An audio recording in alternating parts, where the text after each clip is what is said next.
سلامت لے کے اللہ کے پاس جا سکتے ہیں۔ وعیدان گرامی، یہ بات خصوصاً ہمارے ذہنوں میں ہونا چاہیے کہ انسان جب پیدا ہوتا ہے عقل و شعور اور آگہی کے ساتھ پیدا نہیں ہوتا۔ آپ بھی دیکھتے ہیں نونہال نومولود جو بچے پیدا ہوتے ہیں لاشعوری اور لاعقل میں پیدا ہوتے ہیں، وہ ماں باپ کو بھی نہیں پہچانتے، ان کو اتنا شعور نہیں رہتا کہ ماں کون ہے باپ کون ہے، نہیں پہچانتے۔ لیکن عزیزان گرامی، یہی جانور اور چرند اور پرند کے بچوں کو دیکھ لیجئے، بکری کا بچہ ہے پیدا ہوتے ہی اپنی ماں کو پہچان لیتا ہے، دوسرے بکریوں کے پاس نہیں جاتا، دودھ پینے سیدھا اپنی ماں کے پاس جاتا ہے۔ مرغی کے بچوں کو لے لیجیے، انڈے میں سے جب چوزے نکلتے ہیں تو وہ کسی اور مرغی اور مرغے کے پاس نہیں جاتے بلکہ اپنی ماں کے پاس آتے۔ اللہ نے ان کو آگہی اور عقل دے دی ہے۔ وعیدان گرامی، جیسے جیسے مرغی کا بچہ عقل اس کی پختہ ہوتی ہے، وہ اپنی ماں کو اپنے خاندان کو بھول جاتا ہے۔ اب وہ جیسا چاہے اڑتا ہے، جیسا چاہے جیتا، عقل ختم ہو جاتی، اس کو اللہ تبارک و تعالیٰ اسی پختہ تک نہیں عطا فرماتے۔ انسان کو لے لیجئے، انسان کی عقل جیسے جیسے انسان پروان چڑھتا ہے اس کی عقل پختہ ہوتی ہے، اس کی آگہی پختہ ہوتی ہے، وہ پہچاننے لگ جاتا ہے کہ یہ ماں ہے، یہ کہنے پہ کہتا ہے یہ والد ہے، یہ چچا ہے، یہ خالو ہے، یہ بھائی ہے، یہ بہن ہے، وہ یا سارے رشتوں کو پہچان لیتا ہے۔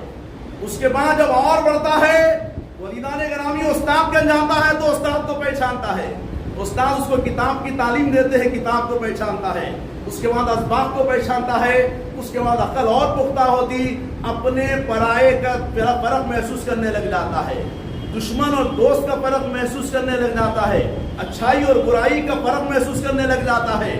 ولیدان گرامی، جب اللہ تبارک و تعالیٰ ہم کو عقل سلیم عطا فرما کر جیسا جیسا ہم نوع انسانی کی تاریخ میں بڑھتے گئے، ہماری عمر بڑھتے گئی، ایسے ایسے عقل پختہ ہوتے گئی، ہم سب کو پہچاننے لگ گئے، دنیا کو پہچاننے لگ گئے، دنیا کی اشیاء کو پہچاننے لگ گئے، اترے اور اچھے کو پہچاننے لگ گئے، برے اور اچھے کو پہچاننے لگ گئے۔ تو عزیزو، یہ پہچان کی آگہی والی دنیا میں انسان دنیا میں آیا اس لیے ہے کہ رب کی پہچان کرے۔ وعیدان گرامی، وہ انسان کامیاب ہے جو اپنے خالق، اپنے مالک کا عرفان حاصل کرے، اس کی پہچان کرے۔ اس کی پہچان کہاں ہوتی ہے؟ استاد جب شاگرد کو پڑھاتا ہے، پڑھنے والا استاد معلم کہلاتا ہے، اور کتاب پڑھانے والا استاد معلم کہلاتا ہے، پڑھنے والا شاگرد کہلاتا ہے، اور اس کو کتاب پڑھایا جاتا ہے۔ یہ درس گاہوں میں ہوتا ہے۔ خانقاہوں میں کیا ہوتا؟ اولیاء اللہ کے بعد جو شاگرد بن کے آتا ہے اس کو مرید کہتے ہیں، اور پڑھانے والے کو پیر و مرشد کہتے ہیں۔ ولیدو، استاد سبق پڑھا کر اللہ کا نام بتاتا ہے، پیر و مرشد اس کی تزکیہ نفس کر کر اس کو رب کی ذات کا علم عطا فرماتے ہیں۔ ولیدان گرامی، اسی لیے اہل اللہ کی صحبت اختیار کرنا لازم ضروری ہے۔ بڑے بڑے لوگوں کی تعریف اٹھائیے، پیغمبروں کی تعریف اٹھائیے، ہر پیغمبر سے جو شخص جڑ گیا انہیں کامیاب ہو گیا، رب کا عرفان حاصل کر لیا۔ جو صحابہ سے جڑ گیا انہیں رب کا عرفان حاصل کر لیا، جو تابعین سے جڑ گیا انہیں رب کا عرفان حاصل کر لیا۔ بڑے بڑے علماء، بڑے بڑے دنیا میں دانشور آئے ہیں، بڑے بڑے فلاسفر آئے ہیں، بڑے بڑے لوگ آئے ہیں، لیکن عزیزان گرامی، علم کا خزانہ سینے میں رہنے کے باوجود وہ اہل اللہ کے پاس جا کر زانو تلمس طے فرمائے، ان کے مرید بنے، تب جا کے رب کی ذات کا عرفان حاصل ہوا، وہ عارف باللہ بن گئے اور دنیا میں آنے کے مقصد میں کامیاب ہو گئے۔ اس کی ایک مختصراً آپ کے گوشے گزار ایک حکایت کرتا ہوں جو سچی نزہت المجالس میں حکایت آئی ہے۔ عزیزان گرامی، پیروں کے پاس کیا ہوتا ہے وہ آپ کو واضح انداز میں بتاتا ہوں۔ آج لوگ پیر و مرشد خانقاہوں کو بدنام کر کے رکھ دیے، مدارس کو بدنام کر کے رکھ دیے، اس لیے نہ وہاں کوئی جائے، نہ رب کی ذات کا عرفان حاصل کرے، نہ مدارس جائے، دین صحیح طور پہ حاصل کرے، نہ اپنے عبادت و فرائض کو مکمل روح کے ساتھ، اس کی آگہی کے ساتھ، اور اس کی جو اللہ تبارک و تعالیٰ نورانیت رکھی ہے اس کا کما حق ادا کر کے ادا نہ کرے۔ اس لیے شیطان کی حربے ہے، اچھے لوگوں کو بدنام کر کے، کچھ لوگوں کو روک کر شیطان اپنی ذریت میں شامل کر لیتا ہے، اپنی جماعت میں شامل کر لیتا ہے۔ والمختصر یہ کہ عزیزان گرامی، ایک پیر کے پاس ایک مرید آئے، آ کر عرض کرنے لگے، حضور میں آپ کا غلام بننا چاہتا ہوں۔ آپ فرماتے کیا کرو گے غلام بن کے؟ وہ کہتے ہیں میں رب کی ذات کو دیکھنا چاہتا ہوں، رب کی ذات اور اس کے صفات کا علم حاصل کرنا چاہتا ہوں۔ آپ مرید بناتے ہیں، بنانے کے بعد ارشاد فرماتے ہیں یہ وظائف لو اور یہ وظائف پڑھ کے کچھ دنوں کے بعد آؤ۔ وہ وظائف پڑھ کے کچھ دنوں کے بعد پیر و مرشد کے بعد آتے ہیں، پیر و مرشد مراقبہ کراتے ہیں۔ مراقبہ کیا کہتے ہیں؟ آنکھ بن کر کے اللہ کا ذکر کرنا اور عالم انوار میں کھو جانا، تو اس کو کچھ نظر آتا ہے آنکھ بند کرنے کے بعد، اس کو مراقبہ کہتے ہیں۔ مراقبہ کروائے، اس کے بعد پوچھے بیٹے کیا نظر آیا؟ وہ شخص کہنے لگا حضور ایک کتا نظر آیا۔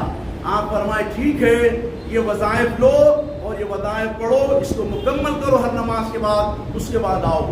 وہ آئے، پیر و مرشد پھر مراقبہ کرائے، پوچھے آنکھ بند کرنے کا مراقبہ ہوا، کچھ وظائف پڑھا، آنکھ لگ گئی، کچھ دیکھا۔ پوچھے کیا دیکھے بیٹھے؟ بولے حضور بکری دیکھا۔ ٹھیک ہے، پھر یہ وظائف پڑھو، پھر آؤ، پھر آئے، پھر مراقبہ کرائے۔ پوچھے بیٹے کیا دیکھے؟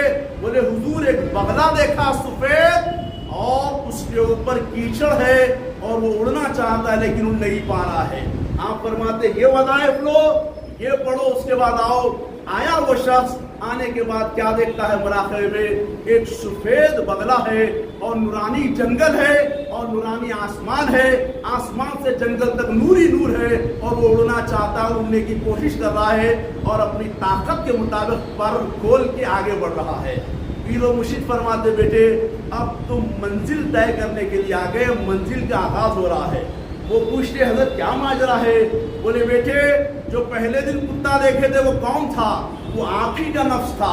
بکری دیکھے وہ بھی آپ تھے، بگلا دیکھے وہ بھی آپ تھے، کیچڑ جو دیکھے بگلے کے پروں کے اوپر وہ بھی آپ ہی کا تھا، اور آپ جب پانچویں مرتبہ دیکھے بگلا سفید ہے اور نورانی جنگل اڑنا چاہتا ہے، وہ بھی آپ ہی کا نفس مطمئنہ ہے۔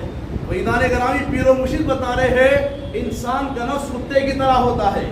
انسان کیا چاہتا ہے دنیا کے اندر آنے کے بعد؟ حرص و ہوس، دنیا کی جہ و جائیداد، دنیا پرستی کے اندر منہمک ہو جاتا ہے، شیطان کو راضی کرنے میں لگ جاتا ہے۔ یہ اس کا نفس امارہ ہوتا ہے، گناہی کی طرف ابھارتا ہے۔ قرآن مجید فرقان حمید میں اللہ تیرے بارے میں کیا فرمائے؟ ان النفس لامارۃ بالسوء، بے شک یہ نفس گناہوں کا حکم دیتا ہے۔ تو انسان گناہوں میں لطف ہو کر اپنے نفس کو کتے کی صفت کی طرح بنا دیا، بکری کی صفت کی طرح بنا دیا، بگلے کی صفت کی طرح بنا دیا۔ کیچڑ جو ہے یہ نوافل کی کثرت نہ کرنے کی وجہ سے، چھوٹے چھوٹے گناہ کرنے کی وجہ سے گناہوں کا کیچڑ تھا، وہ کیچڑ کو پیر و مرشد دھو دیے۔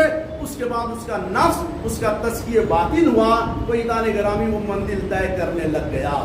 تو یہ پیر و مرشدوں کے پاس ہوتا ہے۔ آج کہاں ہے؟ نہ پیری نظام عروج پر ہے، نہ مرید ایسے عروج پر ہے۔ آج میں بارہ آپ کی خدمت میں عرض کرتا ہوں، آج